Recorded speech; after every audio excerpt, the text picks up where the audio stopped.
그 마음 닦는 법이라는 거예요. 마음 닦는 비결이다 말이죠.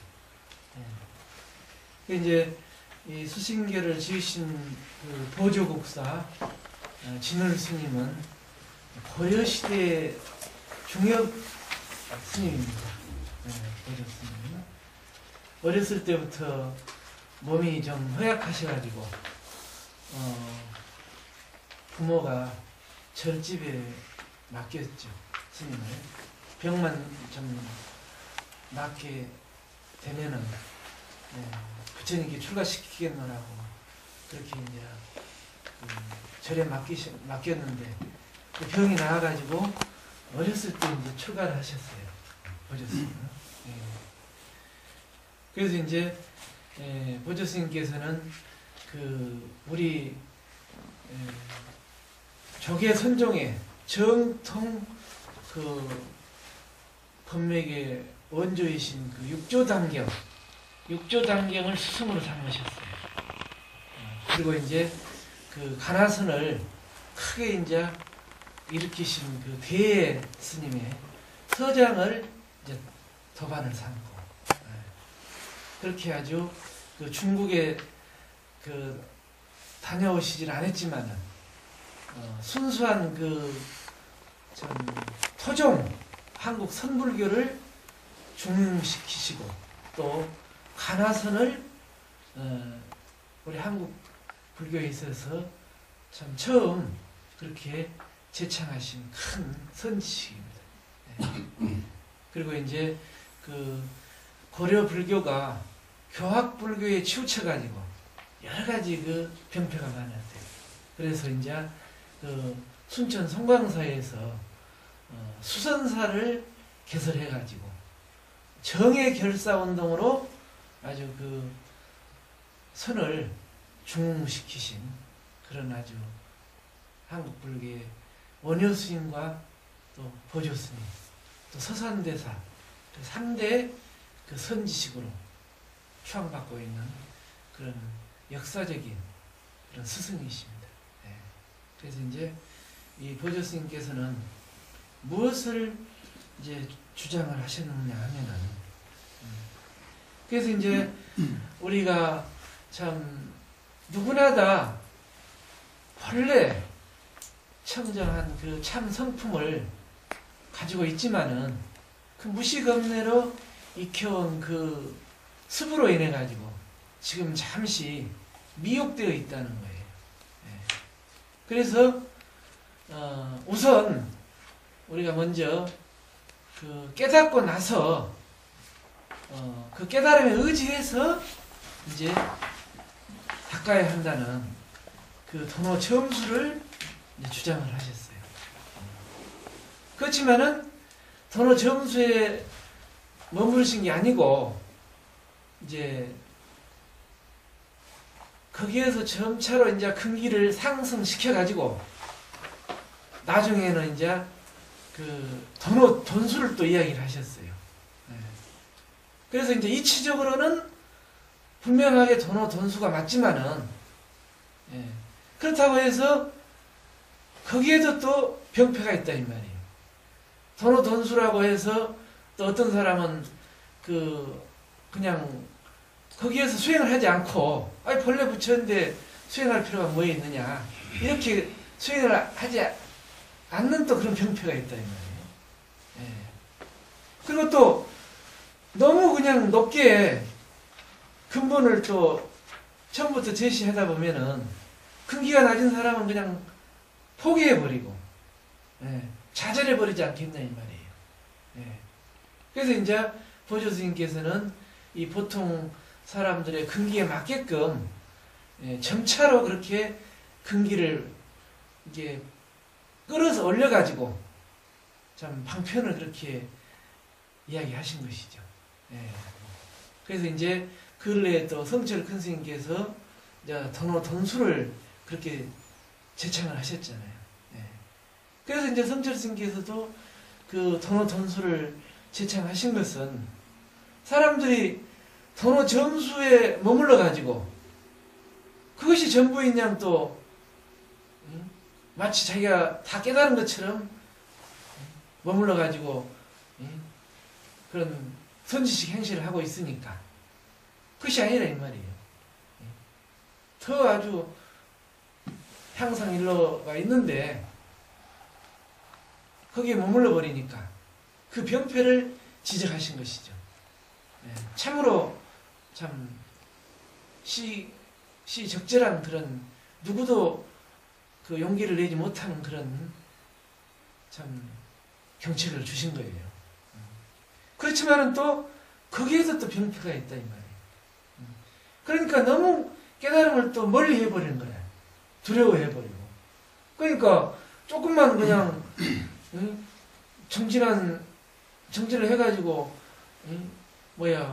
조금 얻은 견해가 있더라도 그것을 이제 그냥 감히 말도 못 꺼내고 주눅 들어가지고 오히려 그냥 벙어리 선이 돼버린다 이 말도. 그리고 이제 이러한 그 사실은 우리가 수행을 하는 데 있어서 문자를 또 너무 멀리 하게 된다 이 말이에요. 병폐가. 너무 문자에 의지해가지고 그 말에 끄달린 것도 병이지만 우리가 이렇게 조사스님의 의록을 통해서 참 우리의 그 수행의 거울로 삼아야 되거든요.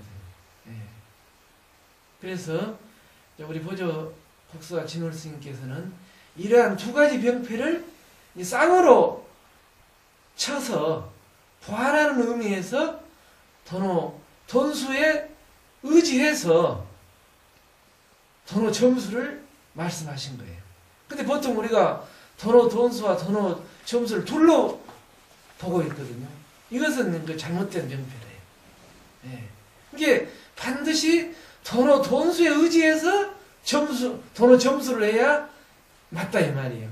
이치는 돈수지만은 우리가 지금 당장 안 되잖아요, 그렇게. 그래서 점차적인 모습을 없앨 수가 없다 이 말이에요. 근데 마치 말이요 모두가 다 그 돈수여야만 그런 생각해가지고 감히 이제 이런 수행의 기본적인 그 과정을 이야기를 하지 않으니까 그냥 처음 공부하는 사람들은 그냥 길을 몰라가지고 꽁트로 앉아 있는 거예요. 무조건 화두를 든다는 것이 그냥 죽은 사고만 들고 이렇게 분명하게 말할 줄 알고 또 여러분들께서 귀로 들을 줄 알고 이 순간 이렇게 참 몸을 움직일 줄 알고 이렇게 분명하게 목마르면 물 마실 줄 알고 배고프면 또 밥 먹을 줄 알고 또 대소변을 볼 줄 알고 이것은 우리가 배워서 익혀서 지금 아는 게 아니거든요.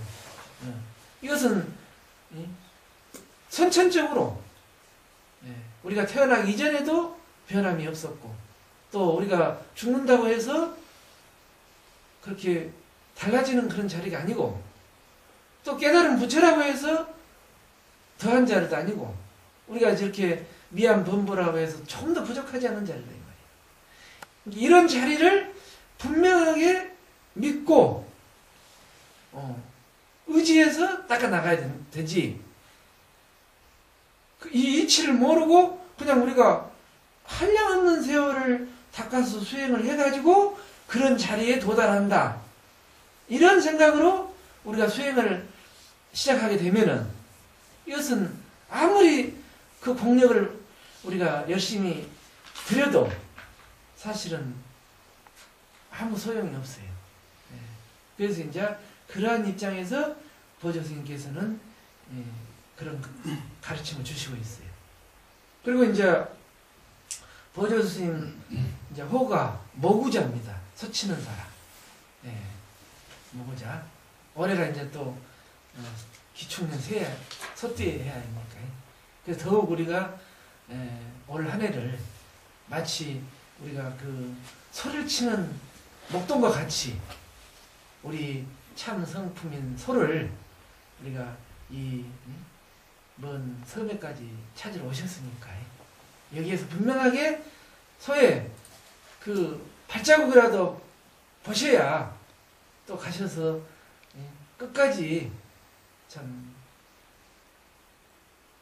놓치지 말고 정진을 하셔야 된다 이 말이죠. 예. 그래서 이제 그 소라는 것은 우리의 참 성품을 상징하는 그 불교적인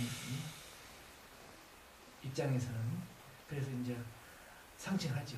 그래서 절에 가면은 그 절마다 그 시부도가 있죠. 10가지 그림으로 해서 그 수행의 과정을 그림으로 설명해 놓고 있죠. 그래서 이제 우리가 이제 오늘 수신계를 우리가 공부하면서 각자 자신의 공부를 한번 점검해 보는 그런 시간이 되었으면 좋겠습니다. 그러면 이제 우리 회사님부터 첫 대목부터. 네. 마음 닦는 법, 불타는 집. 3개의 뜨거운 본내가 마치 불타는 집과 같은데 어찌하여 거기 머물러 긴 고통을 달게 받을 것인가. 윤회를 면하려면 부처를 찾는 것보다 더한 것이 없다. 부처란 곧 이 마음인데 마음을 어찌 먼 데서 찾으랴. 마음은 이 몸을 떠나 따로 있는 것이 아니다. 육신은 헛것이어서 생이 있고 멸이 있지만 참 마음은 허공과 같아서 끊이지도 않고 변하지도 않는다. 그러므로 온몸은 무너지고 흩어져 불로 돌아가고 바람으로 돌아가지만 한 물건은 항상 신령스러워 하늘을 덮고 땅을 덮는다. 고 한 것이다. 슬프다. 요즘 사람들은 어리석어서 자기 마음이 참 부처인 줄 알지 못하고 자기 성품이 참 법인 줄 모르고 있다. 법을 구하고자 하면서도 멀리 성인들에게 미루고 부처를 찾고자 하면서도 자기 마음을 살피지 않는다. 마장 마음 밖에 부처가 있고 성품 밖에 법이 있다고 굳게 고집하여 불도를 구한다면 이와 같은 사람은 비록 티끌처럼 많은 세월을 지나도록 몸을 사르고 팔을 태우며 뼈를 부수어 골수를 내고 피를 내어 경전을 쓰며 항상 낮아 눕지 않고 하루 한 끼만 먹으면서 대장경을 줄줄 외우고 온갖 고행을 닦는다 할지라도 그것은 마치 모래로 밥을 지으려는 것과 같아서 아무 보람도 없이 수고롭기만 한 것이다. 자기 마음을 알면 수많은 법문과 한량 없는 진리를 구하지 않아도 저절로 얻게 되는 것이다.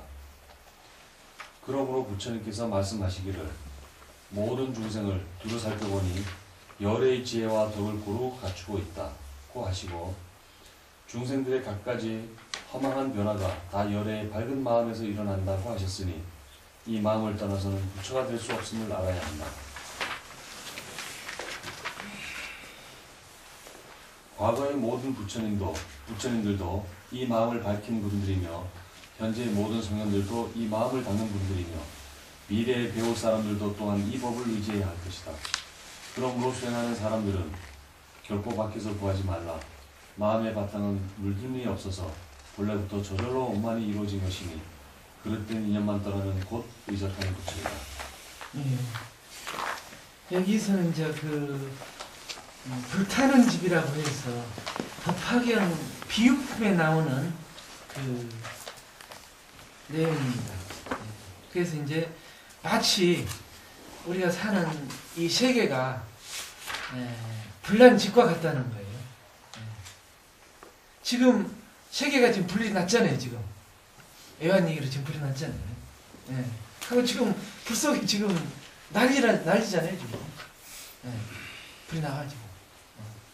그래서 이제 우리 세상 사는 이 모습이 지금 불구덩이 속에 있다 이 말이죠. 그러면은 부처님께서는 이 중생들을 위해서 방편을 베푸셨던 거예요. 그래서 이제 근기가 이제 낮은 사람들은 첫째로 이제 그 인연법을 믿게 하는 거죠. 인과법을. 그 인과법을 믿게 해가지고 점차로 근기가 성숙되면은 이제 반야사상, 공사상을 이야기한 것이죠. 바로 인연이라는 것은 공한 것이다.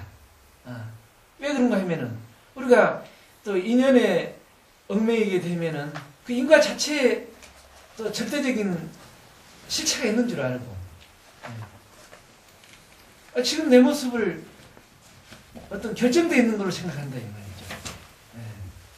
그리고 그 자기가 쌓아는 그런 공덕을 또 스스로 그 했다는 상이 또 존재하게 된다. 그 자체가 공한 줄 모르게 되면. 그러니까 반야의 공사성을 말씀하신 거예요. 예. 그리고 여기에서 이제 점차로 근기를 키워가지고 이제 법화경에서는 이제까지 내가 설한 것은 진짜가 아니다. 여러분 스스로가 본래 부처다. 내가 비록 깨달았지만은 깨달은 부처라고 할지라도 조금 더 늘어난 것도 없고 미암 분별하고 지금 이렇게 헤매고 있고 불 속에 있지만은 그렇다고 해서 조금 더 부족한 게 없다 이 말이에요. 부족한 부족한 대로 깨달으면 깨달은 대로 본래 부처라는 거예요.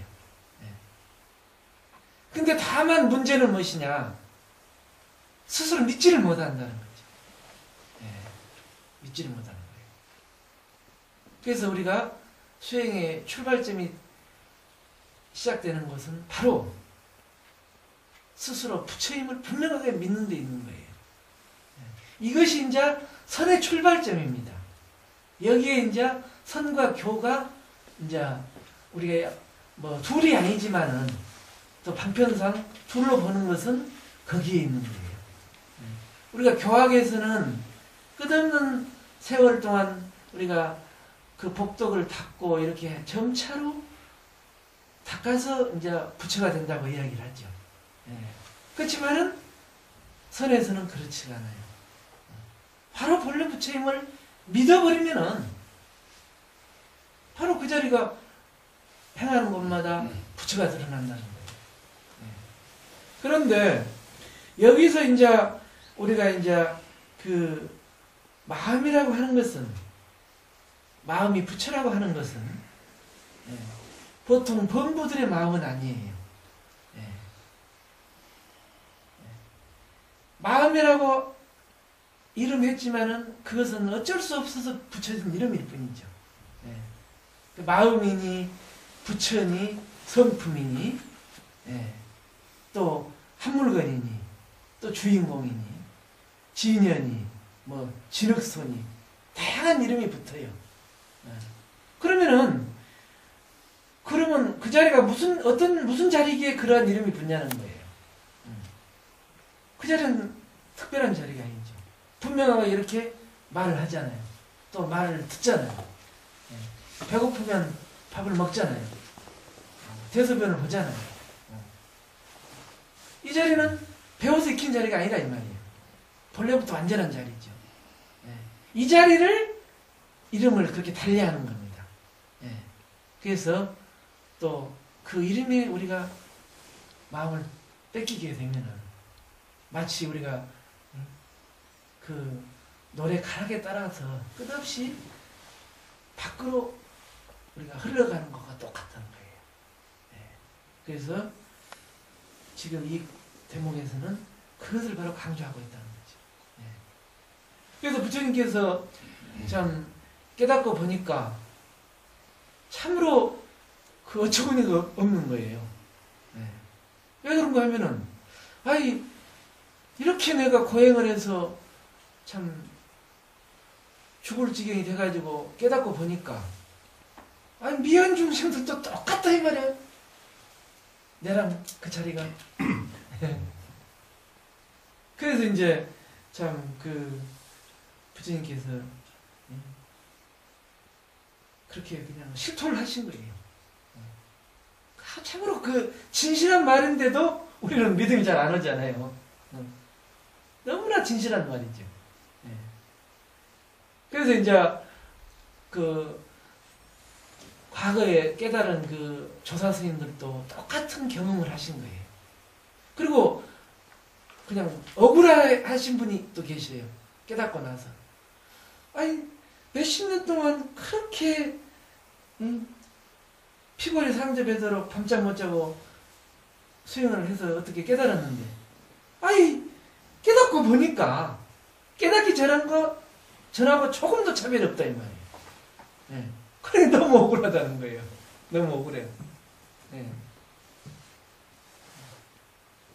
그런데 깨닫기 전에는 어떻습니까? 깨달으려고 막 분침이 나가지고 내가 이 모습을 그냥 그렇게 분해가지고 그걸 넘어가서 뭔가 있는 줄 알았는데 폴레 붙여더라는 거예요. 저도 그러한 그 조그마한 경험이 있었어요. 저도. 사실은 저도 이 대목에서 제가 인연을 얻었어요. 이 수신결에서. 그래서 제가 이제 수신결을 이제 인연이 돼가지고 강의를 이렇게 하게 된 겁니다, 사실은. 그리고 이제 경허 스님께서 수신결을 또 강의를 하셨어요. 근래에는. 그리고 이제 또 지금 범어사 조실 스님이신 지유 큰 스님께서 이 수신결을 주로 강의를 하십니다. 그래서 이제 저도 이제 그 큰 스님 모시고 또 여러 차를 거기서 저도 같이 영맹정진하고 그 인연이 있어요. 그래가지고 이제 참 경허 스님께서도 그 보조 스님 수신결을 강의하시면서 처음에 보조 스님 의심하셨다 해요. 선호 정수를 이야기하시니까. 그래서 이제 나중에 그것이 아니었구나. 방편으로 그 말씀하셨구나. 이렇게 이제 이야기를 하셨어요. 경허 스님께서도. 그래서 이제 여러분들께서도 이 대목에서 혹시 또 뭐 궁금한 거 있으면 한번 말씀해 보세요.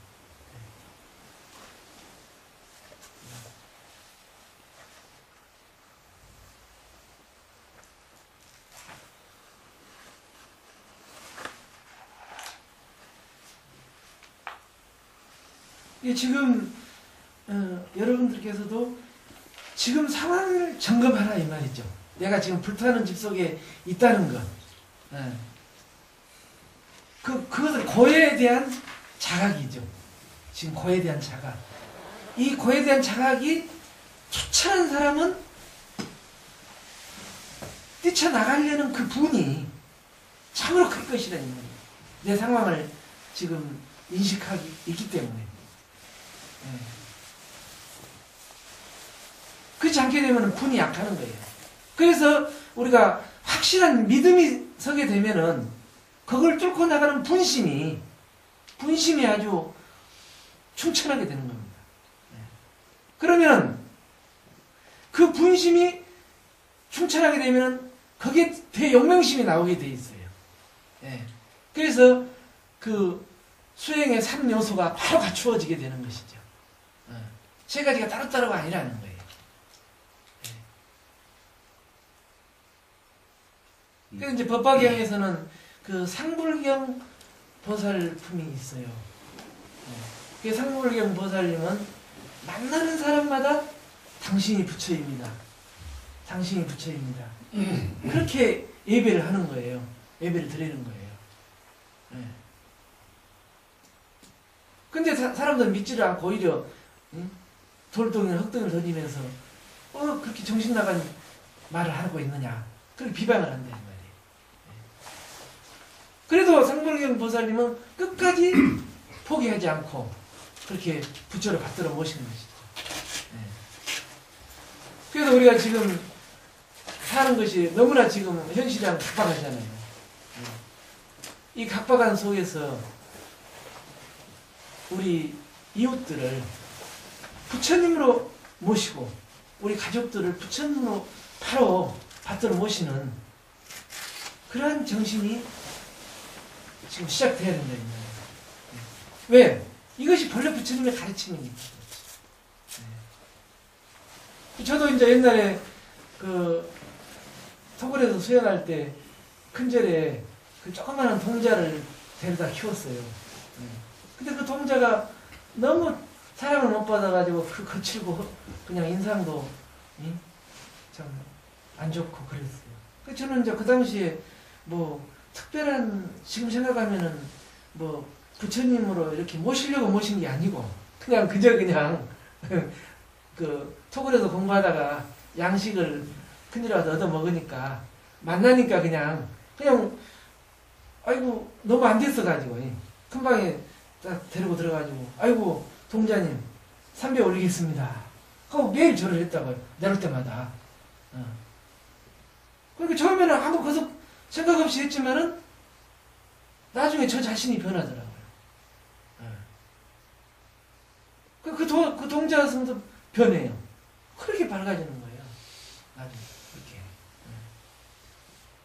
근데 이제 한참 그렇게 잘 하더니 어느 날은 삼배를 올리겠다고 했더니 그냥 달아나 버리는 거예요. 넘겨가지고. 왜 그런가 하면은 자기가 이제 부처라고 이제 주지스님한테랑 신도단에 막 자랑하고 다녔다는 거예요. 그러니까 뭐 건방진 소리 하냐고 그렇게 이제 뭐라 했는가 봐요. 그러니까 이 동자가 이제 그 뒤로부터는 절을 안 받으려고 하는 거예요. 그러니까 여러분들도 정말 부처라고 하면 믿으시겠냐 이 말이에요. 여기에서 이제 출발이 시작이 되는 거예요. 그렇지 않으면은 아무리 이론적으로 많이 공부를 하고 또 수행의 진도가 안 나가는 것은 바로 그겁니다. 여기에 대한 확실한 믿음이 부족해서 그래요.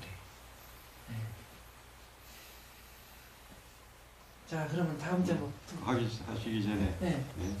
그 아까도 이제 예를 들면 배고프면 배고픈 줄 아는 놈, 네.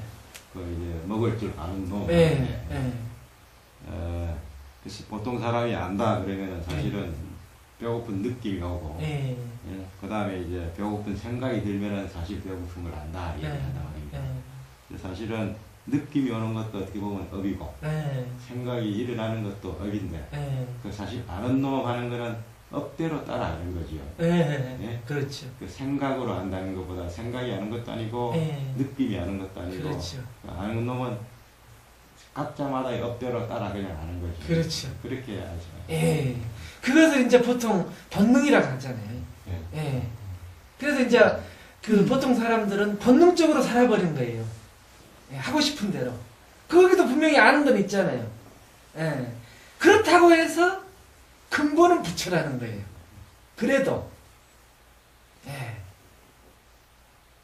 그래도 근본은 부처라는 거예요. 근데 이제 그 사람들은 그 본능으로 사냥으로 또 공부하는 사람도 마찬가지입니다. 공부를 많이 했던 사람도 똑같이 또 병이 있어요.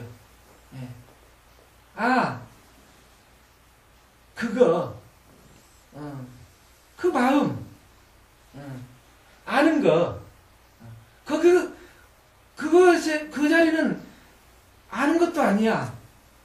거기에는 어떠한 것도 상대할 수 없는 자리야. 이렇게 또 상정해 놓고 화두를 든다 이 말이에요. 공부를 많이 한 사람도.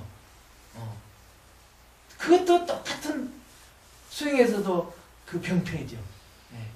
보통 본부들은 너무 그렇게 본능적으로 따라서 이제 병폐가 생기지만은 수행을 많이 한 사람도 어느 정도 깨달아 가지고 그 깨달음을 지키는 병폐가 있다 이 말이죠. 왜? 분명하게 아는 자리야. 아는 자를 깨달았거든요. 그렇지만은 그 자리는 알고 모르는 자리가 아니라 이 말이에요. 한 걸음 더 나아가면. 그러니까 지금 이 자리에서 완전히 그냥 의지할 곳이 없어야 돼요. 근데 그것도 의지처를 두는 거잖아요. 깨달아가지고. 그러면은 거기에 머무른다는 거죠. 진전이 없다는 거예요. 온통 이 자리에서 그냥 바람이 불면은 바람 부는 대로 흔들려 버리고 그 자리에 바로 있는 것이지 거기에서 흔들리지 않는 주체를 상정해서는 안 된다는 거예요.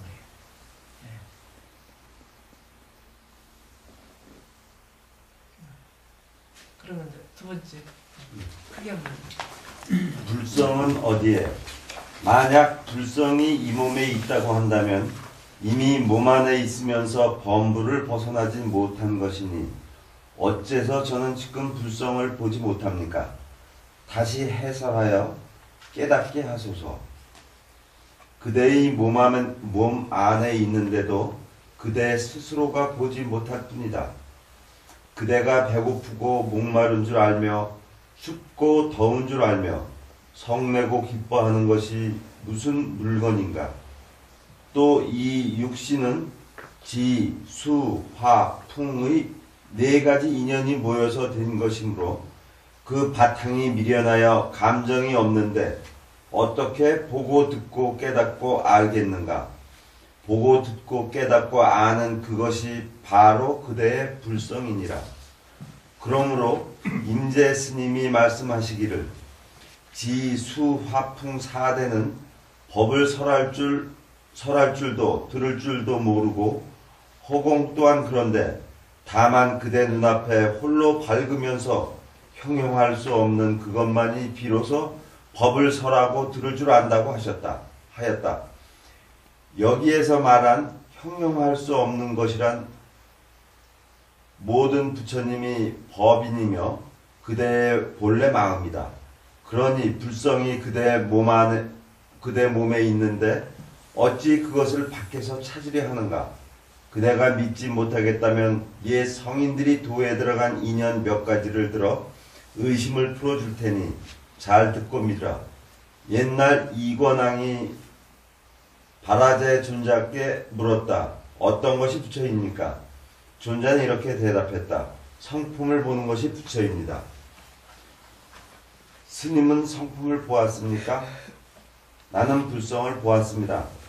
그 성품이 어느 곳에 있습니까? 성품은 작용하는 데 있습니다. 그 무슨 작용이기에 나는 지금 보지 못합니까? 지금 버젓이 작용하는데도 왕 스스로가 보지 못할 뿐입니다. 내게 있단 말입니까? 왕이 작용한다면 그것 아닌 것이 없지만 작용하지 않는다면 그 채도 보기 어려울 것입니다. 그럼 작용할 때 몇 군데로 나타납니까? 나타날 때는 8군데로 나타납니다. 왕이 그 8군데를 말해달라고 하자 존자는 다음과 같이 가르쳐 주었다. 태안에 있으면 몸이라고 하고 세상에 나오면 사람이라고 하며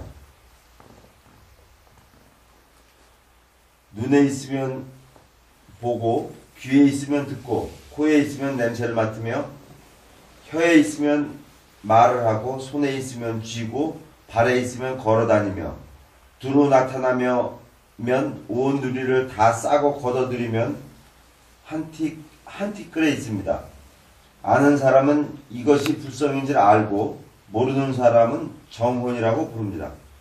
왕은 이 말을 듣고 곧 마음이 열렸다. 또 어떤 스님이 귀종 화상에게 물은 일이 있었다. 어떤 것이 부처입니까? 화상은 이렇게 말했다. 내가 이제 그대에게 일러주고 싶지만 그대가 믿지 않을 것이다. 큰 스님의 지극한 말씀을 어찌 감히 믿지 않겠습니까? 그대가 바로 부처니라. 어떻게 다가가야 합니까? 한 띠끌이 눈에 가려 있으면 허공에 꽃이 어지러이 떨어진다. 그 스님은 이 말을 듣고 단박 깨달았다. 옛 성인의 도에 들어간 인연은 이와 같이 명백하고 간단하여 수고를 덜기에 도움이 될 것이다. 이 법문으로 말미암아 알아차린 바가 있다면 그는 옛 성인과 더불어 손을 마주 잡고 함께 갈 것이다. 그래서 이제 여러분께서도 불성을 찾으러 이렇게 오신 거 아닙니까, 사실은. 그러면 불성이 어디에 있느냐는 거죠. 불성이, 성품이, 우리의 성품이 어디에 있느냐는 거예요. 그래서 사실은 우리가 이렇게 말을 하고 또 소리를 듣고 하지만 이 입이 말하는 건 아니라는 거예요. 귀가 듣는 건 아니라는 거예요. 마치 그 어린 아이들이 그 연극을 할 때, 꼭두각시 노력을 할 때, 그 무대 뒤에는 반드시 그 움직이는 조종하는 사람이 있잖아요. 그와 마찬가지죠. 그 조종하는 사람을 이제 임재 스님께서는 무의진이라고 한 거예요. 어떠한 그 함이 없는, 어떠한 조작과 시비가 없는 참사람. 그래서 이 참사람이 이렇게 6가지 창문을 통해서 이렇게 분명하게 나타나고 있다는 거죠. 눈으로 보고, 귀로 듣고, 코로 냄새를 맡고, 혀로 맛을 보고, 몸으로 감촉을 느끼고, 또 헤아려 분별하고. 다만 그 작용일 뿐이라는 거죠. 그래서 그 작용을 통해서 바로 알아차리라는 거죠. 그 작용을 하지 않으면은 흔적도 찾아볼 수 없습니다. 그런데 나타날 때는 분명하게 이렇게 나타난다는 거죠. 아까도 말씀드렸지만은 보통 사람들은 또 나타난다고 하니까 그 본능적인 암, 이것을 참 자기로 삼아버리기 때문에 그것은 몸에 대한 감각이거든요. 몸으로 느끼는, 얻어지는 것들이 대부분이거든요. 그래서 몸에 치우쳐버리죠. 우리가 이제 요즘 젊은 사람들이 뭐 몸짱, 얼짱이라 그런 말 있잖아요. 이게 이 형상에 치우쳐가지고 이 형상이 부처인 줄 안다는 거죠. 그렇다고 해서 이 형상을 떠난 어떠한 또 부처가 없는 거예요. 네. 둘이 아니라는 거예요, 또 알고 보면. 네. 그 무의지진이 순간 이렇게 출입이 자제해가지고 지금 이렇게 현현하고 있다는 거죠. 네. 옛날에 그 마조 스님 그 문화에 제일 가는 그 수자가 바로 그 기종 화상이었다고 합니다. 기종 선사라고 했어요. 아주 그 지혜가 뛰어난 그런 아주 분이었죠. 그래서 이제 참 그 물었죠. 도대체 어떤 것이 부처냐 이 말이죠. 그러니까 뭐라고 했습니까 여기서? 내가 그대에게 일러주고는 싶지만은 그대가 믿지 않을 것이 두렵다 이 말이에요. 어떻게 이해가 가십니까? 그러니까 뭐라고 했어요? 바로 그대가 부처라는 거예요. 어때요? 믿음이 갑니까? 확실하게 한번 이야기해 보시죠. 이해가 갑니까? 네. 믿사옵니까? 어떻습니까? 그러면 왜 해야죠? 그러니까 어렴풋하게 믿더라도 아직 그 강도가 약하는 거예요. 심도가. 믿어지긴 한데 그럴까 아직도 어렴풋한 거예요. 그러니까 또 그 마조 스님한테 대주 해외 선사가 와서 또 묻지 않습니까? 부처가 도대체 뭡니까?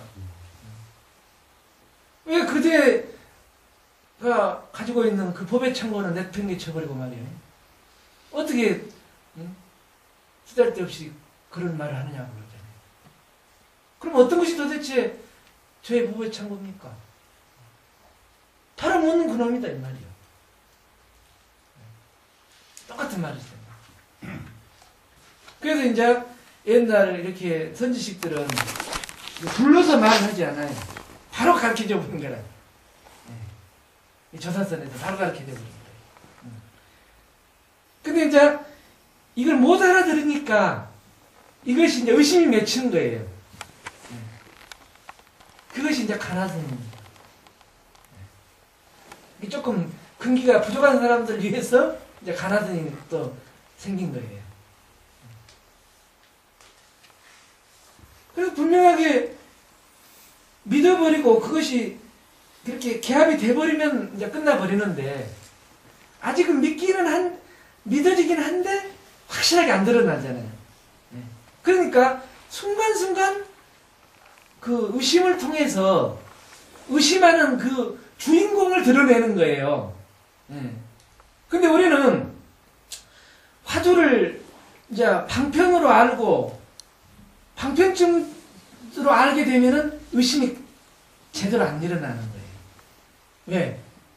아직 그 자기 생명이 되지를 못하잖아요. 그냥 화두가 내 생명이 되어버려야 되거든요. 목숨이 되어버려야 되는 거예요. 이 의심이 맺혀가지고. 그래야만이 공부가 진전이 있고, 상근기는 3일이라고 했거든요. 그렇지 않으면 일주일, 한 달, 한 철이면 된다는 거예요. 근데 이제 이게 강도가 약한 거예요. 미직미직 끌고 가는 거야. 의심을 하다니까 일부러 지어가지고 말하고 뭐 듣는 거 이것이지, 이것이 묻고 이것이 묻고 이렇게 영으로 한다든지 그렇지 않으면은 이 망상을 깨뜨리는 또 방편으로 삼는 사람도 있어요. 왜? 의심만 해버리면 망상이 저절로 사라져 버리거든요. 아, 화두라는 것은 의심 깨뜨리는 망상이구나. 아니, 의심 깨뜨리는 그런 하나의 방편이구나. 이렇게 알고 망상이 일어나면 딱 들었다가 또 놔버리고 또 딱 들었다가 놔버리고 그래서 싹 쓸어버린다 이 말 망상을. 그럼 편안하거든요. 또 이런 맛에 들리면은 공부 진전이 없는 거예요. 화두라는 그런 게 아니에요. 바로 우리의 그 목숨자리, 그 생명자리를 바로 가르쳐 준 거거든요. 그래서 이제 지금 살아있는 활발하게 움직이는 이 삶 속에서 사실은 절박하잖아요.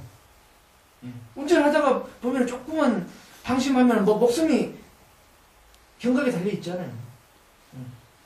여기에서 화두가 챙겨야 된다 이거예요. 바로 주인공이 운전하는 데 있잖아요. 그 이들로부터 그렇잖아요. 주인공이 도대체 어디에 있습니까? 너가 태안에 있을 때는 몸이라 하고 눈에 있으면 본다 하고 귀에 있으면 듣는다 하고 코에 있으면 냄새를 맡고 혀에 있으면 말을 하고 손에 있으면은 쥐고 발에 있으면 걸어 다닌다 이 말이에요. 운전할 때는 바로 운전하는 데 있지 않습니까? 이렇게 챙겨야 활구가 되는 거예요. 그러면 온통 순간순간에 번호와 돈수가 바로 이루어지는 거예요. 그런데 우리가 이제 참 그 발심이 안 되잖아요. 이런 절박함이 안 오잖아요. 이렇게 머리가 희끗희끗해져도 아직도 그런 절박함이 안 오잖아요. 그래서 이제 그러한 문제가 있는 것이죠. 자, 또 이 대목에 혹시 부정한 게 있습니까? 어떻게 닦아가야 합니까? 그 질문과 그 대답이 어떤 뜻인가요? 예. 그래서 이제 여기에서 이제 마음이 바로 부처이고 그대가 바로 부처라 하니까 여기에서 이분은 이제 깨달을 것 같죠. 깨달았죠. 그러면 깨달은 뒤에는 어떻게 해야 됩니까? 그것이죠.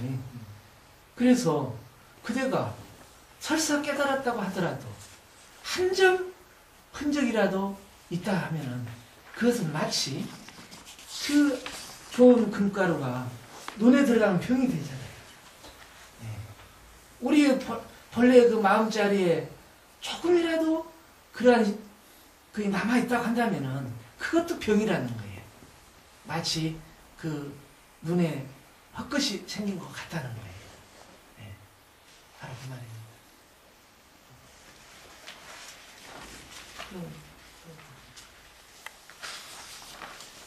그래서 이제 그 과거에 이런 선지식들이 이러한 그 단박에 이렇게 이제 깨닫고 나서 보니까 모든 사람들이 다 그렇게 가능성이 있더라는 거예요. 옛날에 그 성인들이나 조사들 얘기는 우리가 참 수없이 들었고 뭐 지금 이 모세가만큼 들어도 현재 지금 저도 깨닫지 못하고 우리 집에 이제 있는 애들도 깨닫지 못하고 위에 있는 사람들 깨닫지 못했을 때 과연 이 얘기를 해가지고 이 사람들이 얼마만큼 이게 좀 와닿느냐 그런 면에서는 좀 이 우리 현재 만난 어떤 그런 걸로 보전하게 돼야 안 되느냐 그렇죠. 그래서 예를 들면 주위에 있는 중학생이 그 국절에 다니니까 이제 공부가 많이 된 줄 알고 정말 부처가 뭐냐, 불교가 뭐냐 이럴 때 우리가 이런 얘기를 인용을 해가지고는 이 얘기도 해주기 어렵고 듣는 사람도 이해가 안 된다. 그렇지. 그러면 서로 같이 공부를 하고자 모였는데 그렇죠. 아예 시작도 안 된다는 거예요. 그렇죠. 시작도 안 된다는 거죠. 그랬을 때 우리가 이걸 이제 읽고 어떻게 이걸 전달할 수 있느냐. 그렇죠. 그래서 이제 어제 저녁에 이제 그 소리를 통해서 제가 이제 그런 방편을 한번 내본 거예요. 누구나 그 소리는 들을 줄 알잖아요. 음악은 노래는 부를 줄 알잖아요. 이게 노래를 통해서 그렇게 내 안에 있는 그런 모든 얽매이고 쌓였던 감정들을 그냥 활발하게 깨우는 거죠. 일차적으로. 아이들도 좋아하잖아요. 또 여자들도 좋아하고. 그 노래 싫어하는 사람은 없잖아요. 그래가지고 활발하게 그 묵은 감정을 온통 뒤집어가지고 거기에서 이제 그 심층의 깊이는 못 들어가더라도 그 중에 있는 그 감각을 얽힌 걸 풀자 이 말이죠. 그러고 나서 이제 거기에 이제 멈춰버리면 안 되니까 조금 더 이렇게 따뜻하게 안아줘가지고 그것이 아니다. 분명하게 그 감각이 일어나는 자리가 있다. 너희들은 지금 그렇게 노래하고 춤추지만은 그것이 좋다고 거기에 또 빠져버리지 않느냐. 거기에 취해가지고 한쪽에 치우쳐서 공부도 안 되고 또 오히려 그것이 또 하나의 그 나를 잡는 발목이 될 수도 있지 않느냐 이 말이에요. 그러면은 보다 더 우리가 모든 것을 원만하게 참 처리할 수 있는 그 어른들처럼 더 나아가야 된다. 거기에 이제 그 선지식이나 가르치는 사람의 그 자비심이 있잖아요. 그것이 필요하겠죠. 자비심. 그 근기를 살펴가지고 그렇게 이끌어줄 수 있는 자비심. 마치 부모가 아이들을 키우듯이. 그래서 이제 그 부처님께서 그러한 하근기 중생들을 위해서 다양한 그렇게 법문하셨잖아요. 인과법도 설하고 또 또 바다의 공사당도 설하고 그런 이제 또 교설로서도 이야기하고.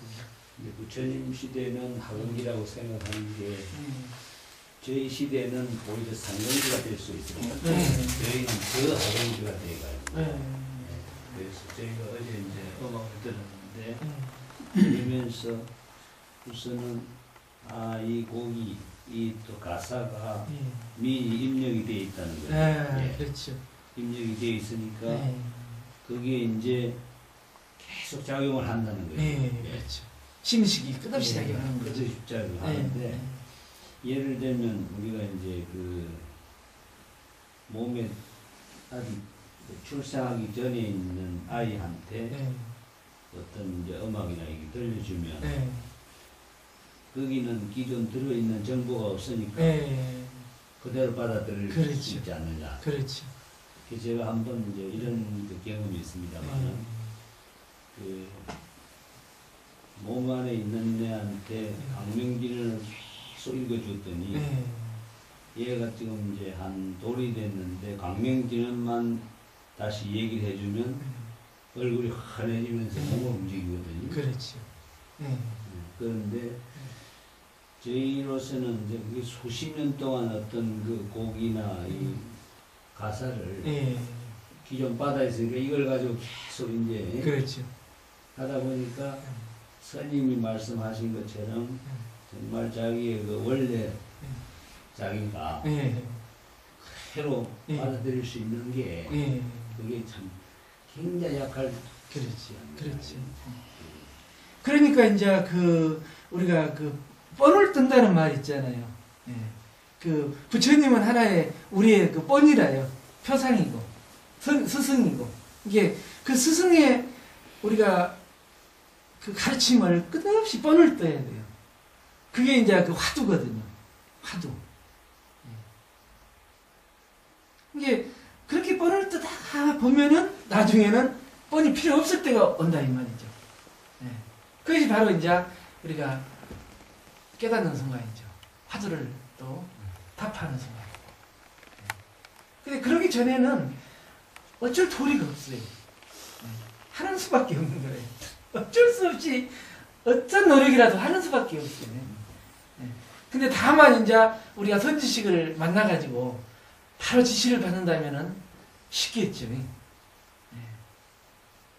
아까 우리 이사장이 말씀하실 때 이제 노래가 미리 인력돼 있어가지고 나오면은 미리 가버리고 가사도 가버리는데 사실 그 가는 그놈을 또 쳐다보면은 어떤 의미에서는 그게 원래 자리 원래 그런 게 아닌가. 그렇죠.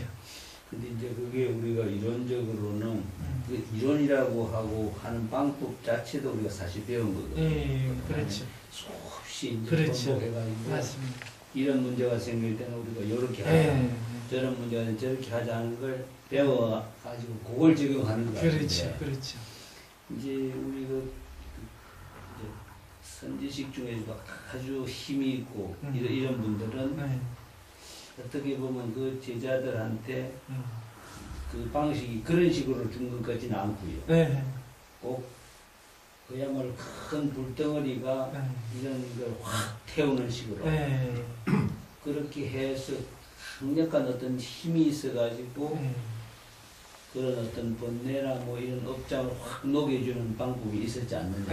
그렇죠. 또 받아들이는 사람도 순간적으로 그게 하나가 일치가 돼가지고 그게 참 믿음도 생기고 이렇게 해서 그렇죠. 같이 부처가 되는데 저희는 어떻게 보면 그게 너무 오랫동안 이렇게 쌓여놓으니까 웬만한 거는 들어와 봐야 그걸 뚫고 가지 못하는 것 같아요. 맞습니다. 저 개인 입장만 그런지는 모르겠습니다만은 저 자신은 항상 그런 데 걸려가지고 맞습니다. 그래서 이제 그 조사 스님들은 책을 보지 말라고 하는 거예요. 그 병이 있으니까.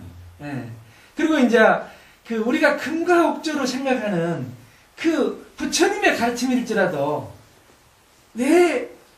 본래 부처는 내가를 놔두고 그 설사 부처님 가르침도 그건 다만 내 부처를 일깨우기 위한 것이지 그게 매이지 말라는 거예요. 그렇게까지 냉정하게 칼을 들이댈 수 있냐 있는 것이에요. 자기 자신을. 근데 보통 우리가 조금만 깨달았다고 해서 그게 조사력에 비춰보고 만족해 하거나 또 그것이 아르마리가 돼가지고 못 나가지 않습니까? 이게 이제 진울 스님이나 또 그 지금 우리가 얘기하는 건 한 600년이나 한 800년 전의 얘기인데 그때 사람들도 이제 그게 의심을 해가지고 그렇게 그냥 스승들이 그냥 난리를 쳤는데 저희가 볼 때는 한 6, 700년 전의 사람은 엄청 순수할 것 같거든요. 그야 뭐 우리가 참 요즘 애들은 배 속에 있으면서도 거의 한 절반 정도는 오인미대가 나오는 것 같아요. 근데 그런 사람들도 그렇게 어려운데 과연 우리가 이걸 공부를 해가지고 이게 되겠느냐 하는 의심이 그 의심이 더 많이 들어요. 근데 이제 알고 보면요 상황은 똑같아요. 옛날이나 지금이나. 지금 예를 들어서 지금 이렇게 모든 것이 풍족하고 참 넉넉하잖아요. 그런데도 만족하지 못하는 사람이 있지 않습니까? 근데 이렇게 모든 사람들이 많이 가졌어도 지금 똑같은 현대를 살아가지만은 만족한 사람이 있어요. 만족하고 행복한 사람이 있잖아요. 그렇게 이 눈에 보이는 현상하고 이런 것들만 가지고 또 생각해서도 안 된다 이 말이에요. 모든 것은 한 생각 마음이니까. 그렇게 나가버리면은 그건 이제 끝이 없죠. 이렇게 넉넉하고 이렇게 친절하게 말씀해 놓는데도 바로 알아듣는 사람도 있고 정해진 상황은 없다는 거예요. 그러니까 어려울 수도 있고 오히려 복잡하니까 더 쉬울 수도 있을 수가 있어요. 왜? 해보니까 별 볼 일 없거든. 무상하고 남는 것은 뭐 아무리 그 욕망을 취하고 감각을 취해본들 몸만 상하는 거야. 나중에는 허무하고. 오히려 그러니까 더 좋게 보면 빠를 수도 있지 않겠냐 이 말이죠. 그래서 이제 유럽이나 미국에서 이 선불교가 일어난 겁니다. 왜? 그 사람들은 할 짓 다 해버렸잖아요. 물질이 얼마나 그게 가버렸잖아요. 이제 갈 곳이 없는 거예요. 갈 곳이 없는 게 다시 돌아오는 거예요. 네. 그러니까 우리가 이제 앞으로 그 미국이나 유럽에 그 선불교가 들어와가지고 우리 젊은 사람들을 교화할 줄 모른다 그래요. 왜? 네. 그 사람들의 방법은 다양하거든요. 네. 그리고 오히려 그쪽 사람들의 문화를 또 더 신봉하잖아요. 우리 청소년들은. 그러니까 그 사람들의 선이 우리 젊은 세대에 맞게끔 지금 만들어지고 있어요. 네. 그래서 저도 이제 그렇게 지금 해석을 해가지고 방편을 좀 해보려고 하는 노력이죠, 제가. 네, 이런 것들. 네. 그렇게. 진도에 또 지장. 아니에요. 네. 네. 그러니까 이제 우리가 이제 이 자리에서 그 극도로 이렇게 나타나고 있는 이 현실 속에서 어떻게 이제 수행을 할 것인가 아주 고민을 해야 되거든요. 네. 그리고 이제 여기에서 바로 그 해결을 해야 되고, 네. 또 있잖아요, 길이. 분명한데요. 네. 있어요. 네. 근데 오히려 쉬울지 모르겠어요. 왜? 젊은 사람들은 그 어떻게 보면 감각적이잖아요. 순수하고. 그러니까 어른들이 있어도 상관이 없는 거예요. 왜? 좋게 보면 순수한 겁니다. 근데 우리가 옛날 그 도덕이란 거예요. 너무 사람을 짓눌렀지 않습니까? 여자들은 그 얼마나 숨막히게 살았잖아요. 근데 그것이 어떻게 보면은 그냥 본능 그대로 순수하게 나타나고 있는 거예요. 네. 네. 근데 이것을 밀쳐버리고 따로 수행이 있는 게 아니라는 거예요. 근데 보통 가르침을 이야기하기를 이걸 밀쳐버리고 특별한 곳에 장소에 특별한 어떤 율법에 있는 줄 안다 이걸 수행이. 예. 너 춤추는 그 자리에 바로 돌이키면 거기에 있다는 거예요. 노래 부르는 그 자리에 바로 있다는 거예요. 예. 떠들고 시끄러운 시장터에 바로 거기 있다는 거예요. 누가 이렇게 일러줬느냐 이 말이에요. 조사승이 바로 일러줬잖아요 이렇게. 예. 근데 그걸 믿지를 못할 뿐이다 이런 거예요. 바로 그거다. 근데 오늘 청소년들한테 이렇게 지금 일러줘야 되고 옛날 같이 우리 어머니들 같이 뭐 무조건적인 신앙, 기복적인 명목적인 신앙이 요즘 안 통해요. 구할 게 없잖아요 그 사람들은. 젊은 친구들은. 부모가 다 해줘보는데 구할 게 뭐 있겠어요. 이제는 이것밖에 구할 일이 없어요 나중에는. 그렇지 않으면은 갈 곳이 없잖아요. 그러니까 요즘 예술이나 문화가 그 뭐 비보이 같은 것도 기존에 그 어른들은 상상할 수 없는 것들이 나오잖아요. 뭐가 있어요? 그 자리에서 우리 본래 자리에서 나온 거잖아요. 그걸 떠나서 어디서 나왔겠냐 이 말이에요. 이제 그것을 이제 우리가 어떻게 방편을 따라서 그 어린 사람들한테 이렇게 어른들이 이렇게 일러주느냐 그게 이제 문제죠. 친절하게. 자 이제 또 우리 다음 분. 신통의 변화, 앞에서 말씀하신 견성이 참으로 견성이라면 그는 바로 서민입니다. 그는 마땅히 신통 변화를 나타내요. 보통 사람과는 다른 점이 있어야 할 텐데 어째서 요즘 국소인들은 한 사람도 신통 변화를 보이지 못합니까? 그대는 함부로 미친 소리를 하지 말라. 삿되고 바른 것을 분간하지 못하면 그는 어리석은 사람이다. 요즘 도를 배우는 사람들이 입으로는 곧잘 진리를 말하면서 마음은 게을러 빠져 도리어 분수밖에 잘못을 범하고 있으니 다 그대가 의심하는 것과 같은 데에 떨어진 것이다. 도를 배우면서도 앞뒤를 알지 못하고 진리를 말하면서 군번과 지마를 가지지 못하면 그것은 그릇된 소견이지 진실한 공부라 할 수 없다. 자기 자신만 가르칠 뿐 아니라 남까지 가르치게 하는 것이니 어찌 상하지 않을 것인가. 도대체 도에 들어가는 데는 그 문이 많으나 요약하면 도노와 점수 두 문에 지나지 않는다. 비록 도노, 돈수가 으뜸가는 금기의 길이라 하지만 과거를 미루고 보면 이미 여러 생을 두고 깨달음을 의지해 닦아 차츰 익혀왔으므로 금생에 이르러 듣자마자 곧 깨달아 일시에 단박 마치게 된 것이다. 사실 이것도 먼저 깨닫고 나서 닦은 금기이므로 이 도노와 점수 두 문은 모든 성인이 의지한 길이다. 예전부터 모든 성인들은 먼저 깨닫고 뒤에 닦았으며 이 닦음에 의해 증득된 것이다. 그러므로 이른바 신통 변화는 깨달음에 의해 닦아 자칭 익혀야 나타나는 것이지 깨달을 때 곧 나타나는 것은 아니다. 경에 말씀하시기를 이치는 단박 깨닫는 것이므로 깨달음을 따라 번뇌를 녹일 수 있지만 현상은 단번에 제거될 수 없으므로 차례를 따라 없애는 것이다 고 하였다. 그러므로 규공 스님도 먼저 깨닫고 나서 닦는 뜻을 깊이 밝히면서 다음과 같이 말하였다. 얼음못이 모두 물인 줄은 알지만 햇볕을 받아야 녹고 범부가 곧 부처인 줄을 깨달았지만 법령으로서 익히고 닦아야 한다. 얼음이 녹아서 물이 흘러야만 대고 씻을 수 있고 망상이 다해야만 마음이 신령하게 통하여 신통 광명의 작용을 나타낼 수 있다. 그러므로 알아라. 신통 변화는 하루아침에 이루어지는 것이 아니고 점점 익혀감으로써 나타나는 것임을 그렇다 하더라도 신통이란 깨달은 사람의 경지에서는 오히려 요망하고 괴이한 짓이고 성인에게 있어서도 하찮은 일이다. 서로 나타날지라도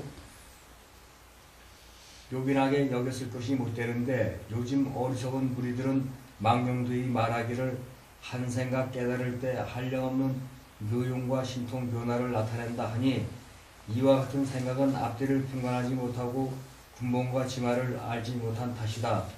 선우와 본말을 알지 못하고 불도를 구한다면 모관한 나무를 가지고 둥근 구멍에 맞추려는 것과 같으니 어찌 큰 잘못이 아니겠는가. 일찍이 방편을 모르기 때문에 절벽을 대하듯이 미리 겁을 먹고 스스로 물러나 부처의 씨앗을 말리는 사람이 적지 않다. 자신이 박지 못하기 때문에 남의 깨달음도 믿지 않아 신통이 없는 이를 보고 업신여긴다. 이는 성현을 속이는 것이니 참으로 슬픈 일이다.